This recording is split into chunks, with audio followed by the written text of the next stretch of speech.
Good afternoon and a warm welcome to everyone. My name is Abhishek and I'll be moderating today's session. Today's webinar is about maintaining a healthy digestive system. Yeah, as you know, April is IBS Awareness Month, so the webinar is inspired from IBS Awareness Month, which is Irritable Bowel Syndrome Month. So today's webinar will be presented by Dr. Zeeshan Hayat and Sabina Nassar. Dr. Zeeshan is the medical director at TruDoc, so he'll be explaining the medical aspect of IBS and its implications. And Sabina will be explaining the nutritional aspect of digestive system. Today's webinar is being recorded and the recording will be sent to you via email. Feel free to ask any questions to the speakers and the questions will be addressed by the end of the webinar. So let's get started. Over to you, Dr. Jishan.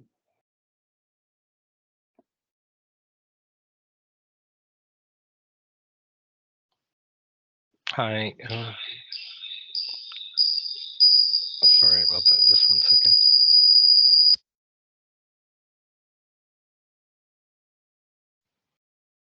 Hi, one second. I just have to turn off the echo.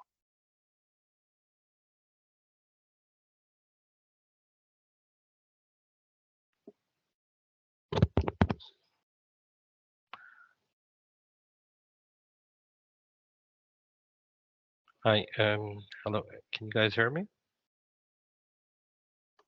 Yes, Dr. Jishan, you are audible. Okay. Hello, everyone. Um, I hope you guys can hear me. Okay.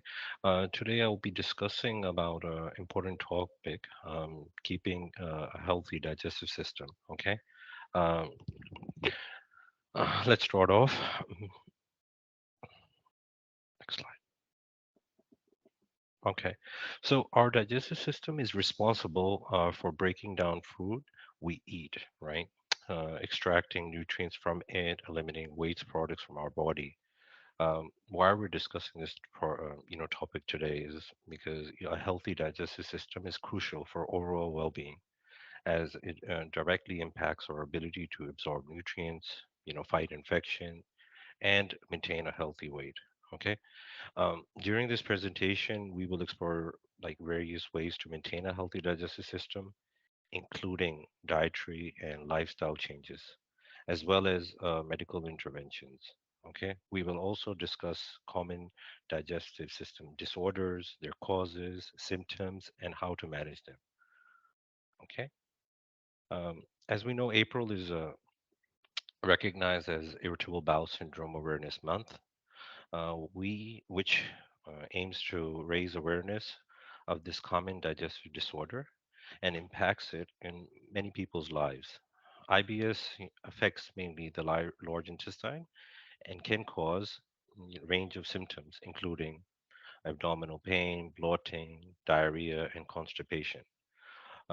It's estimated up to 10 to 15% of the global population suffers from IBS, and many people suffer it in silence due to embarrassment or lack of understanding. Uh, uh, Mainly, we will be discussing IBS, as it can cause a significant impact on person's quality of life, mental health, and productivity. By discussing these issues openly, we can reduce um, the stigma around digestive disorders and help assess the support and treatment they need. Okay, so what is IBS? Okay, irritable bowel syndrome is a common digestive disorder that affects the large intestine and which is known as the colon. It is characterized by a group of symptoms that can vary from every patient and every person to person. Mainly, it has abdominal pain, discomfort. This may be crampy, sharp, dull pain that can often relieve by bowel movements. Okay. What do we mean by when a patient says that he's having bloating, a feeling of fullness or swelling in the abdomen? Change of bowel habits means the patient has either constipation, diarrhea, or combination of both. Um, some people may experience urgency, feeling of incomplete evacuation, gas, excessive gas, passing gas more than usual. Um, it is very, it's important to understand this point that not everyone will have these symptoms. Uh, the exact cause of IBS is not fully understood, but it's believed that combination factors, abnormal muscle contraction, okay, in the colon, increased sensitivity to certain foods, stress, changing in gut, the normal flora. These factors can actually cause the colon to contract more forcefully or more slowly than usual, leading to symptoms, pain, bloating, and bowel movements. Um, right. Next slide. Uh, risk factors. If we look at the risk factors of IBS, they vary from patient to patient. But family history is very important in anyone who develops, as in any other conditions. Uh, IBS is family history is important in one second, right? So when we look at family history, we need to look at parents, any siblings. Do they have any common factors? People with who their relatives, grandparents, they can have it. Females, women are likely to develop it more than men. Age, anyone less than age of 50. Stress, anxiety, people who experience high level of stress, anxiety may be prone to developing IBS. Now, now when we say infection, some people develop IBS after experiencing a GI infection, food poisoning, or traveler's diarrhea. As I mentioned before, if anyone has any imbalance in their gut bacteria, may increase the risks of IBS. Certain medical conditions, um, fibromyalgias, chronic fatigue syndrome, GERD, gastric reflux, can also develop IBS. It is important to note that not everyone with these risk factors will necessarily develop IBS.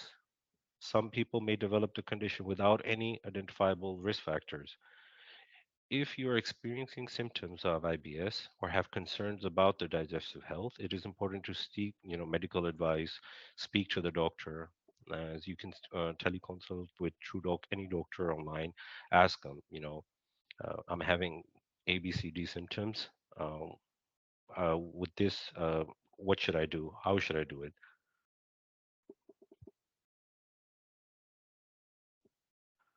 Okay.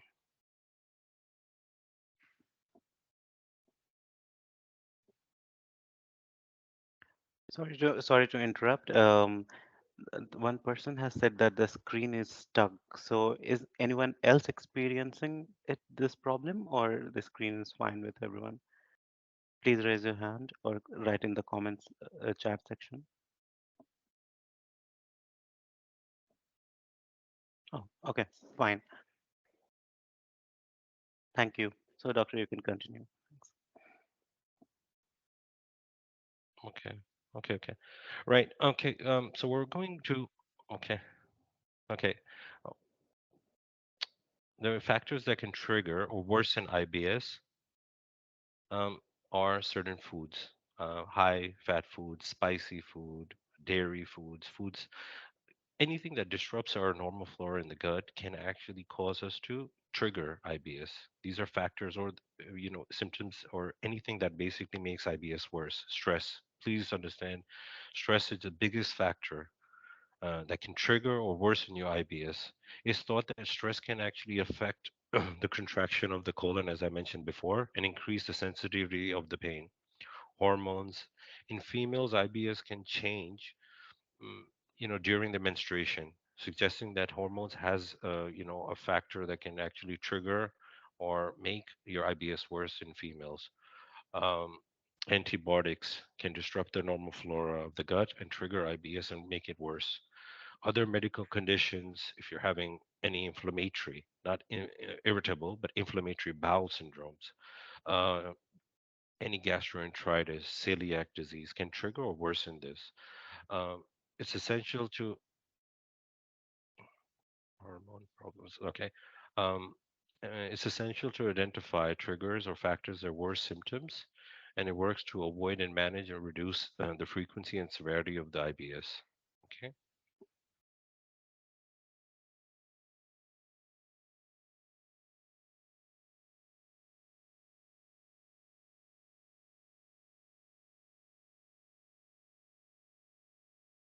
Okay. Can you guys hear me? I just saw a comment that someone said that they're not able to hear me properly. Okay. So the importance of a healthy digestive system. All right. Um, you know, if you look at your GIT, right, it's essential for an overall health and well-being. It plays a crucial role in breaking down food, absorption, nutrition, eliminating waste, okay, supporting your immune system. Overall, the digestive system and its function is a complex network of organs and tissues that work together to digest food, absorb nutrients. We have the mouth, esophagus, uh, stomach, large intestine, the rectum, and the anus, right? The digestive system, it's essentially what we have: the liver, pancreas, the gallbladder, which produces enzymes, substances to help with the digestion. Why we're basically stressing on all these factors is that benefiting, the benefits of maintaining a healthy digestive system can improve, nutrition absorption, healthy immune system, promote normal or regular bowel movements. It prevents digestive disorder, IBS, constipation, diarrhea, and can actually reduce the risks of more serious conditions such as colon cancer. Okay. Consequences of poor digestive health, you're gonna obviously same thing, have poor digestive health can lead to range of symptoms. Again, like I mentioned before, you're gonna have a lot of bloating, gas, abdominal pain, constipation, diarrhea. Also, you will develop malnutrition. Okay. It can also increase the risk of other serious digestive disorders. Okay. Diverticulitis, inflammatory bowel diseases. Okay. So, by taking steps maintaining a healthy digestive system, such as eating a balanced diet, stay hydrated, getting regular exercises, managing stress, individuals uh, will help. Okay, so I have Sabina. She will actually help and explain to you why your diet, your modification, dietary modification is very, very essential, right? Um, Having said that, we will also look at different foods that are needed, right? That are needed, and she will actually explain to you. So now, how do I know if I have IBS? Okay, how can I diagnose that I have IBS? Um, what You will contact your healthcare provider, your GI or gastroenterologist, or you can call TruDoc. Our doctors are well trained. Give them and they will take a comprehensive evaluation of your symptoms, medical history. Yes, you will probably need to go see a physician, but there's no single test that can diagnose IBS. And diagnosis on based on it's diagnosed on based on multiple factors. Okay, medical history. Your doctor will ask you about symptoms, as I mentioned before, uh, abdominal pain, bloating, diarrhea, constipation, as well as their duration and severity. They may also ask you about your diet, stress levels, other factors that can trigger and worsen the symptoms. Um, if you go to a doctor, they will perform a physical examination by checking for abdominal tenderness, bloating, signs of inflammation or infection. Now, when we go to diagnostic test, right, the physician may actually order several tests to rule out other conditions that may cause similar um, symptoms, such as IBD, inflammatory bowel disease, celiac disease, food intolerance. These tests may include blood tests, stool tests, imaging, colonoscopy, upper endoscopy. We do have Rome's criteria that doctors may use to diagnose IBS. These criteria are set to, as guidelines to define IBS, and different criteria. It is important also that when diagnosing IBS, it can be challenging as the symptoms may vary from every patient, okay, between an individual. There's no set diagnosis, every patient varies. If you're experiencing any symptoms of IBS, it's important to seek medical advice from your healthcare provider who can help determine the best course of treatment and management for your specific needs, right? Uh, Now, regarding if the treatment, honestly speaking, majority of the patients that do develop IBS, right?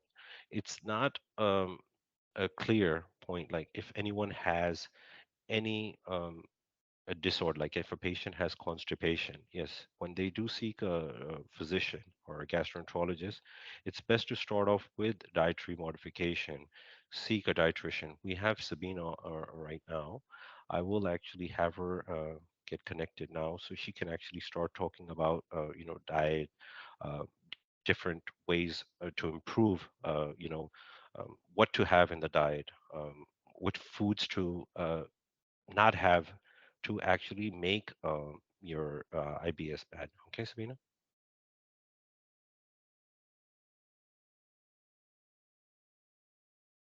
All right. Thank you so much, Dr. Z, for all the informative for the information and everything related to how the diagnosis goes, what to expect, the risk factors. That's definitely things we need to take into consideration. But also, as Dr. Z said, majorly the treatment relies on diet and lifestyle modifications. So, in that sense, we're gonna start off by first introducing you to how the start of how the assessment goes, and then to what are the recommendations, what could we do to modify things in our diet that's gonna, let's say, reduce the symptoms and help. Uh, Sorry, just give me a second. Can you adjust the volume? Thank you. Yeah, that's going to help us remove all those symptoms away.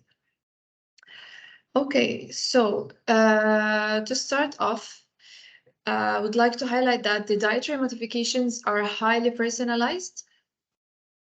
And so the treatment differs from person to person.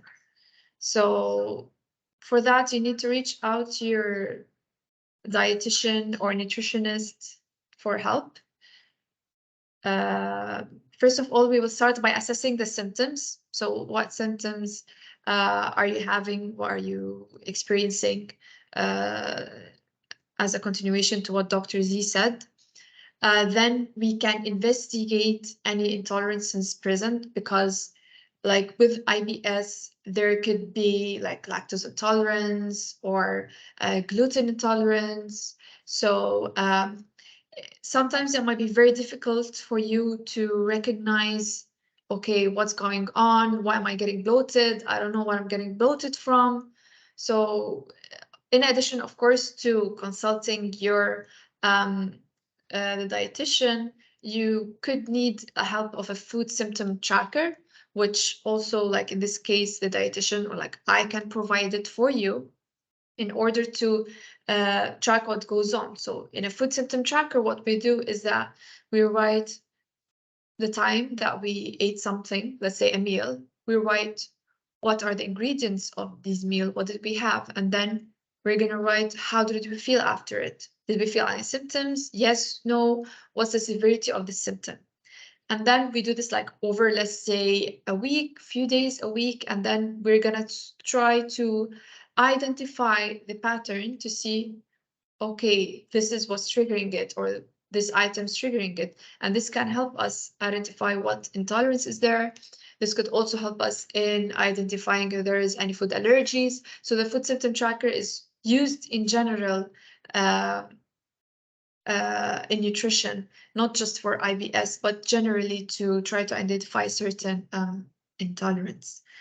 Um, Another thing is that we could need to do some laboratory work because if we're avoiding certain foods or we're not having certain foods due to being intolerant to them, we could be developing certain deficiencies like vitamin deficiencies or minerals as well. So some lab work could be needed to just to double check if there's like deficiency of vitamin B12, iron, calcium, etc.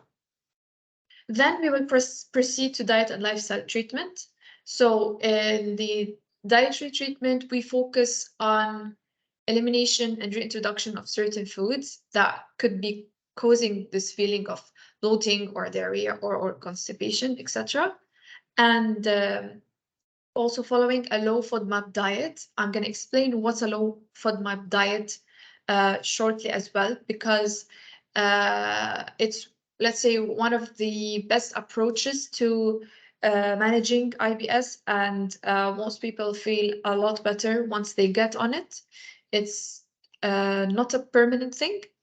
As we said, we eliminate certain foods, then we can slowly reintroduce them and be having them again normally. And in the end, of course, we need to keep managing it, monitoring it, and controlling the symptoms, as some things might trigger flare-ups, symptoms could be back.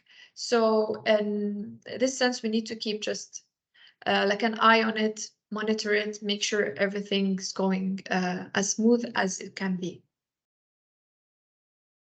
So the diet and lifestyle recommendations for IBS. First of all, I want to highlight that we need to eat at a relaxed pace. Do not eat too fast when you're eating. Try to take your time, eat slowly, give a good amount of time to chew the food, to swallow and like digest properly. This could prevent some of the bloating. Have small, frequent meals. In addition to eating slowly, we do not recommend having large meals at once. Definitely, it's better to have smaller, frequent meals to put also less pressure on the gut, on the digestion. Three is we can use prebiotics, probiotics mainly, adjusting for food allergies and intolerances, as I said. So not everyone is going to necessarily have like lactose intolerance or gluten intolerance, but it's common. It might come with IBS. So you could just be suffering from, let's say, certain bloating, diarrhea, constipation that's not related to lactose or wheat, and it could be related to that. It could also be other items like yeast and eggs. And five, as you said, very important to follow a low FODMAP diet. Six is to slowly progress to a diet adequate in fiber, because in the beginning we could be eliminating certain, let's say, fruits, vegetables, items that are high in fiber, wheat as well. So, but that does not mean that we're gonna forever stay off them. So we will need to slowly progress to adding more fiber to the diet, also to help with either diarrhea or constipation symptoms. As well, we need to avoid the following foods and drinks. So alcohol, black pepper, caffeine, chili powder, cacao, chocolate, coffee, colas, garlic, red pepper, spicy foods, sugars. Those are, let's say, some of the highlights of foods that generally need to be avoided, not just for IBS, but basically sometimes for a healthy gut, as spicy foods could, for example, trigger GERD or reflux. High-fat foods could trigger that. Caffeine as well. Caffeine could also be a diuretic. It is a diuretic and could be a reason for getting diarrhea as well. So it's important to avoid those certain foods. Avoid high-fat intake. Again, can trigger the bloating and can trigger GERD as well, the reflux. We could supplement with B complex vitamins, as well as calcium and vitamin D, especially if we find out through the lab work that there's a deficiency, then we definitely need to supplement. Otherwise, just through the food, we try to make choices that include all of those. And if needed, it's possible to supplement with 1 tablespoon daily of like a bulking agent like psyllium husk. You've all heard of psyllium husk maybe, and that it's like a healthy, let's say, type of fiber. Just avoid the wheat bran, as wheat bran could be irritating, especially to someone who has intolerance to gluten. Stress reduction and management. So as Dr. said, there could be psychological factors to why are we getting IBS. It could be simply that stress is triggering that. And in this sense, you could definitely feel better once this stress, let's say, is taken out or it's managed. Like I'm going to give very simple like example. If you're stressed from a certain job or living in a certain area and that's stressing you, and then you move out from that space, you could simply feel that, oh, I'm not getting any bloating anymore, I'm not getting any symptoms. It could be solved as simple as that. It could also need some stress management, like consulting psychologist or wellness advisor to how you can manage your stress in addition to your diet, taking some time off, finding a certain distraction, not taking it out of food. This all plays a role and it's all important, and it's like definitely a highlight in managing IBS. So I'm gonna dig deeper more into the low FODMAP diet because this helped and is helping a lot of people manage these symptoms of IBS. So what is a low FODMAP diet? So it's a low FODMAP diet. Stands for F, which is fermentable. So a type of um, sugars, let's say, or sugar molecules that creates or causes gas. Oligosaccharides also is a specific types of fiber, as those are like short chain sugar molecules. So it's basically mainly around carbs. Okay, the low FODMAP diet. D is for disaccharides, so which comes from lactose or milk sugar. M is the monosaccharides coming from fructose, certain fruits, fruit skins, etc. And the polyols, which is a group of sugar alcohols, sometimes used to sweeten sugar-free gums, mints, like mannitol, for example. Anything ending with an OL should be like eliminated. So a low FODMAP diet contains a limited amount of those types of sugars or carbs and fibers that are found in very common foods. So how to approach that? I'm going to show you a list now of foods that are high in FODMAP. So if you're having IBS or having those symptoms, this is the list of foods you would want to avoid. There could be more as well to this list, and I'd like to highlight again that this is highly personalized in a sense of two things. That one, you could feel very well consuming something that's on the list. It does not affect you, but it might affect someone else. This is one. And the other thing is that some of those items are not necessarily needed to be fully eliminated.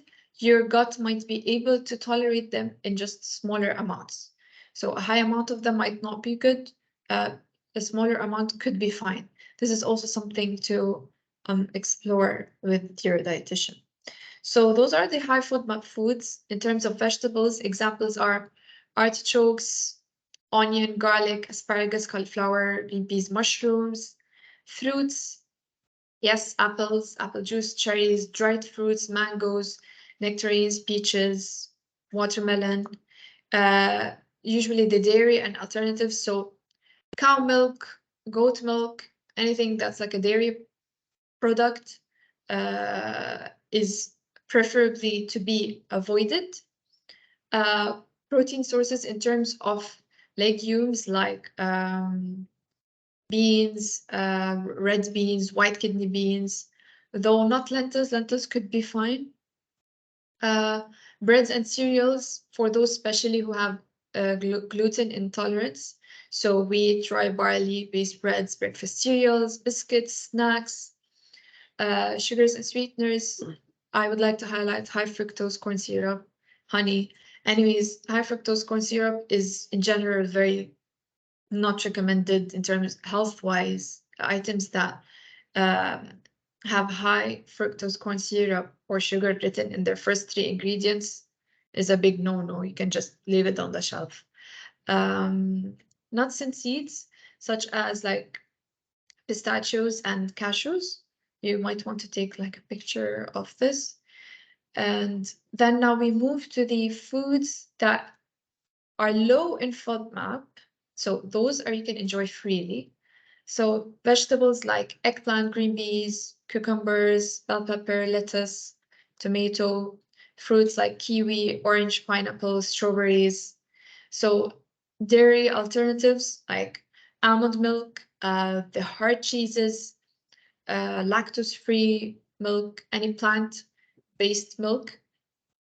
In terms of protein sources, usually proteins are fine in general, like the chicken, beef, etc. Eggs, tofu.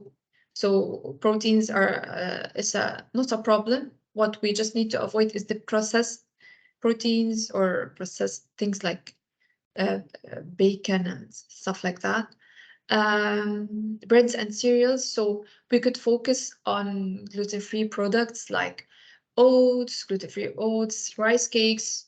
Rice is fine, cornflakes, spelt bread, any bread that is free of wheat or gluten. In terms of sugars and sweeteners, dark chocolate could be okay, specifically one higher in percentages like 80% dark and above. Maple syrup, rice malt syrup, table sugar, nuts and seeds, macadamia nuts, pumpkin seeds, walnuts, peanuts are okay. All right, so this is a list of foods that is like low in FODMAP. And after that, I would just like to give you a bit of like final tips for a happy, healthy gut.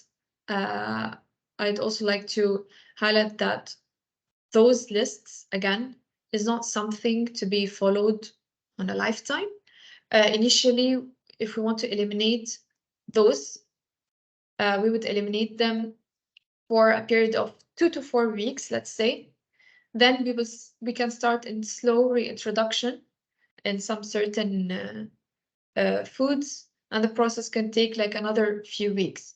But first, we would have like to make like strict avoidance just to cleanse the gut, clear the gut, and then slowly try to introduce the things that you like, just so that you can still enjoy them, get the gut, get your intestines uh, used to digesting them, let's say, little by little. And yeah, so final tips for you is one, maintain a healthy diet. As also Dr. Z mentioned, like healthy diet impacts the full health, the mind. You can be amazed of how much what goes into your system affects your system. A lot can be improved, a lot can be changed just by following a healthier type of diet and lifestyle.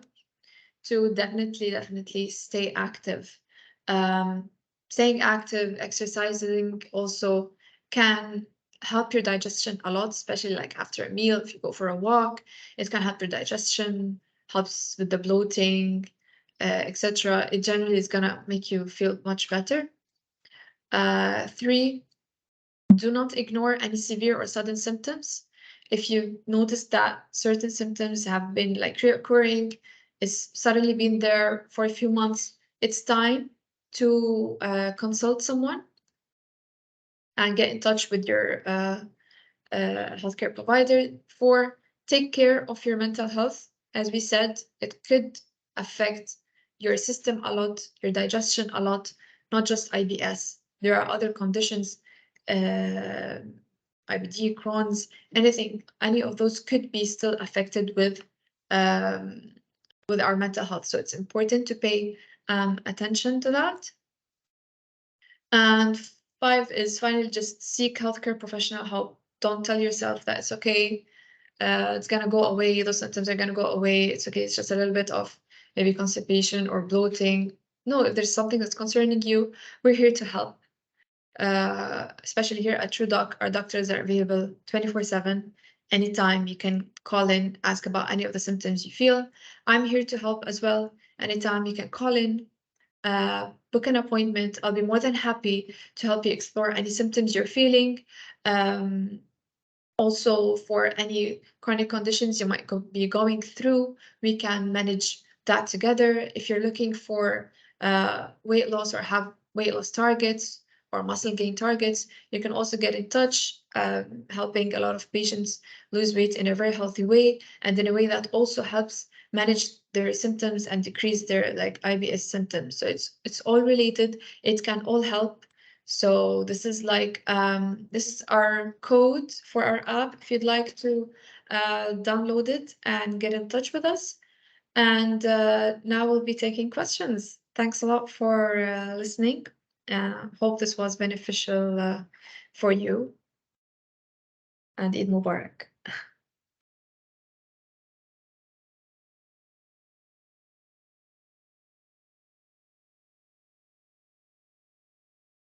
So yeah, any questions, you can type them down in the chat.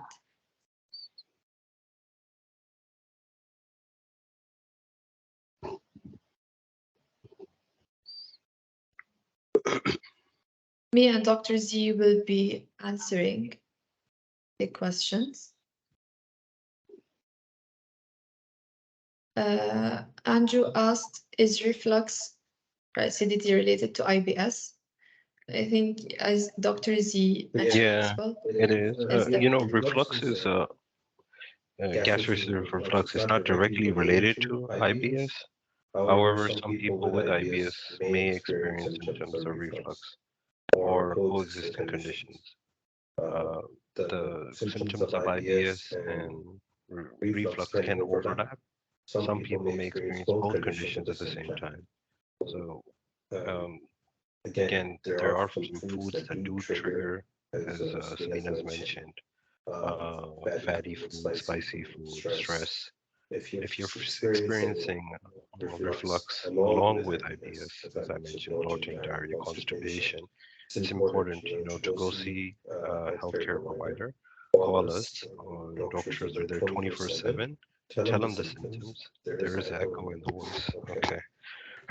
Um, right. So if you do have any questions regarding, okay. Yeah, it's fine. Yeah. There's a question. Yeah, is there any link to histamine intolerance? Basically, yeah. Go ahead and then I'll go ahead. Yeah. No, you go ahead because I think he's talking about because. Yeah, it is true that some of the low-FODMAP are high histamine. In this sense, we will need to take both into consideration if you have IBS, okay, in addition to histamine intolerance, and design a very personalized diet that accommodates to your needs in that sense. And we can play around the items, the meals, to see what's the best way that could go for you.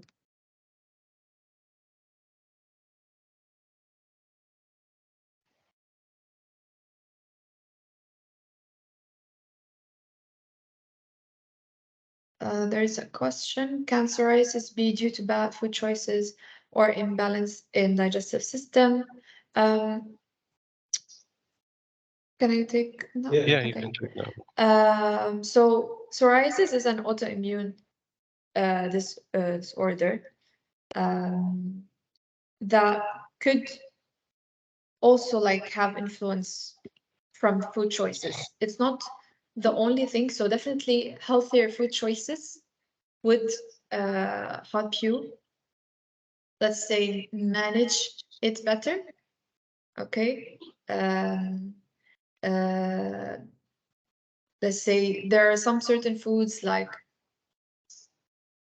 in general, let's say if you live a more healthy lifestyle, it will help with managing your psoriasis better. Especially if you're someone who's like, if you drink alcohol, certainly like mostly beer, could affect that. This is what I know, as well as like in general, any a lot of foods high in sugar, not having a healthy lifestyle.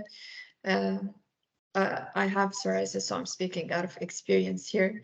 It's not just solely related to um, food intake. It does get better with food intake, but psoriasis also requires you to pay a lot of attention to your lifestyle, be active, have a certain sun exposure, vitamin D. It will help that. Mm. Doctor, I think this is a question for you. And maybe you might want to mute your mic as I speak because I think there's some echo, but now it's a Yeah, question for you. Um, Raju is taking rabiprazole in between. Can it affect IBS? Repurposal, the PPI is a proton pump inhibitor. It should actually help because PPIs actually reduce the production of acid. Uh, but if he's having any symptoms related either to diarrhea or vomiting, or he's having any constipation, he can actually call or speak to a healthcare provider. They can actually change his medications. Okay. Because, but again, having said that, every patient varies. So if he's having any symptoms or he feels it could be, yes, it's also definitely a side effect that he can have and speak to his healthcare provider or call us at TruDoc.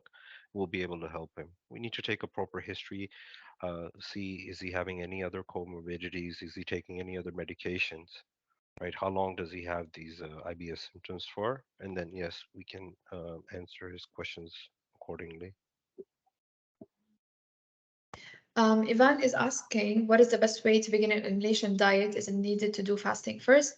No, you don't need to do fasting. Elimination diet means is that we eliminate the food that is causing those symptoms or causing the flare-ups.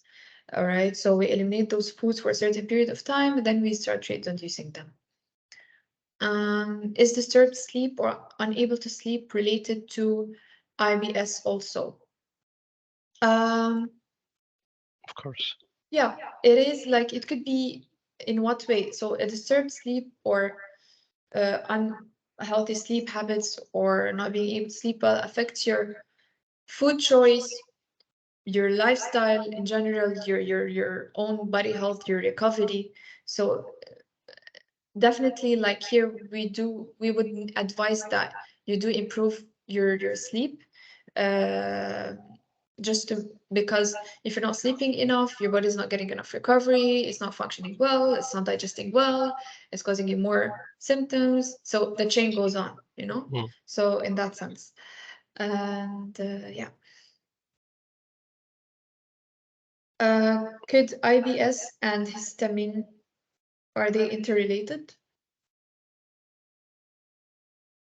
Any, I'm, if I want to be very, very honest, I'm not sure myself about this. Doctor, do you have any idea about their interrelation? From my side, There is, look, there is some evidence or studies that link histamine intolerance and IBS. Histamine is a natural substance, right? It's a natural compound produced by the body and is found in certain foods, as you mentioned, like cheese, fermented foods, alcohol beverages. In people with histamine intolerance, uh, the body is unable to properly break down and eliminate the histamine, which leads to a buildup of histamine in the body, and it can produce and it can lead to a variety of like symptoms, like as I mentioned, they'll have abdominal pain, they'll have abdominal bloating, diarrhea, and constipation. Yes, there is a link, but uh, if there is a higher prevalence of this histamine intolerance in people with IBS, um, you need to actually go see a healthcare provider again, have yourself tested, and understand the link between the histamine intolerance and IBS. If you're experiencing these symptoms, and again, and suspect that you're having a histamine intolerance, and are contributing to this, exactly, then you have to go see a gastroenterologist and then have yourself tested, and he will help you. Okay. Right, great. Thank you, doctor. All right, so Thank you. thank you, everyone. If there are no more questions, I think this wraps up our session today. Uh, Thank you very much. Please, as I said, don't hesitate to get in touch with us. Get in touch with our 24/7 available doctors, or get in touch with me for anything you might need related to wellness or nutrition. And have a great holiday and Eid Mubarak. Didn't Thank you. work, everyone. Take care. Bye. Have a nice day.